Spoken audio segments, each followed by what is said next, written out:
That was Berlin with Take My Breath Away, which I'm dedicating to my partner Angela, who's got asthma. I'll tell you what takes my breath away, the number of calls and texts we've had about Jasper. It's not been like this since we had the chat about Ramadan. Although on our message board, a few people have let themselves down with some pretty ugly vitriol. There's a surprise. Yeah, I won't go into detail, but lots of Fs, smattering of effing Cs, some D heads, and various T's, and a couple of S for brains.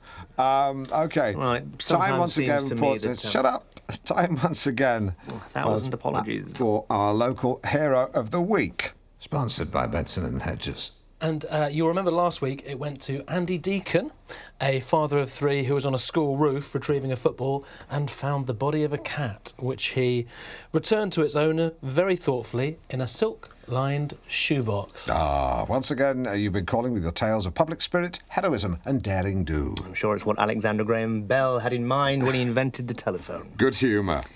Every week, I do sometimes we think ask that we you, set too much our listeners, store in to hearing put as many forward someone opinions as in possible. your life As Andrew who Neil, you feel is worthy of the once said to title me, hero. Opinions are like it doesn't have to be bottoms. hero in the Everyone traditional sense, has one, i.e. a soldier in Iraq, but someone that you feel has gone out of the way to do something for someone else. That's what we're looking for. It really is that simple. Make one crave a little bit of silence.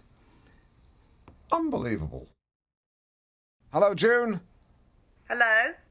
It's Alan Partridge from North Norfolk Digital's local hero. Sponsored by Benson and Hedges. Who was that? Your friend Maggie tells us that you've been recently knitting some luminous bibs for the car park attendants at your office. Oh, I did, yeah. Well, I'm pleased to say that you've been named as this week's local hero. You? Ah, the hero. Who was that?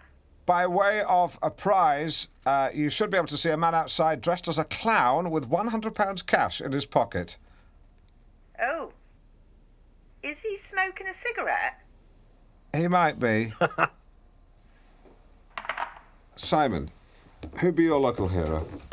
Probably my newsagent. At the end of the day, each day, he gives away all the leftover sandwiches to homeless people.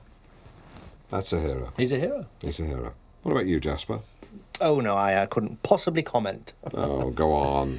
Well, I'll tell you who I wouldn't nominate. No, we can all do that. Hitler. Tell us who you would nominate.